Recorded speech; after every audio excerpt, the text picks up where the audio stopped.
ताजमहल जहिड़ो ॾेख ॾींदड़ हीअ तारीख़ी इमारत सन 1902 में जुड़ी रास थी। उन इमारत अंदर हिकु शानदार दरबार हॉल पिणु मौजूद आहे, जंहिंखे पुराणे दौर में कलेक्टर कचहरी पिणु सॾियो वेंदो हो।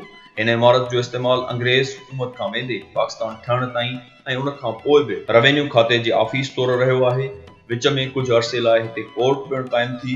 विरहाङे खां अॻु इमारत जे हिक हिसे में इंपीरियल बैंक ऑफ इंडिया ऐं विरहाङे खां पोइ नेशनल बैंक ऑफ पाकिस्तान जूं ब्रांचूं पिणु क़ाइमु रहियूं। हीअ इमारत DC ऑफिस तौरु ई घणो इस्तेमाल हेठि रही आहे ऐं हिन वक़्त बि लाड़काणे ज़िले जो डिप्टी कमिश्नर हिन ई बिल्डिंग में वेहे थो। ग्राउंड फ्लोर ते DC ऑफिस जूं मुख़्तलिफ़ ब्रांचूं ऐं हिकु शानदार दरबार हॉल मौजूदु आहे। जंहिं हिसे में अॻु नेशनल बैंक हूंदी हुई, उहा जाइ हिन वक़्तु ख़ाली पियल आहे, जो केतिरनि ई सालनि खां उन जी मरमत जो कमु थी रहियो आहे।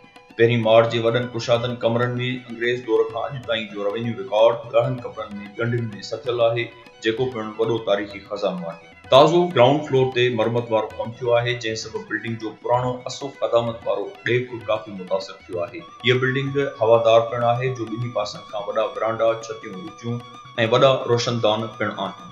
हीअ इमारत पकियुनि सिरुनि सां मज़बूत थियल आहे। पुराणे दौर में अंग्रेज़ ऑफिसर अंदर ऑफिस में वेही कमु कंदा हुआ त ॿाहिरि वेठल मुलाज़िम कमरे में लॻल झलीअ जो रसो, जेको बादवान मां निकिरी ॿाहिरि ईंदो हो, उनखे छिके खेनि हवा पहुचाईंदा हुआ। उन रसे में बादवान वटां हिकु नंढड़ो फीथे नुमा हब लॻल हूंदो। हीअ तारीख़ी इमारत ईंदड़ वेंदड़ लाइ पुरकशिश इन लाइ बि आहे त हिन खे पंहिंजी डिज़ाइन जे हवाले सां लाड़काणे जो ताजमहल पिणु सॾियो वेंदो आहे।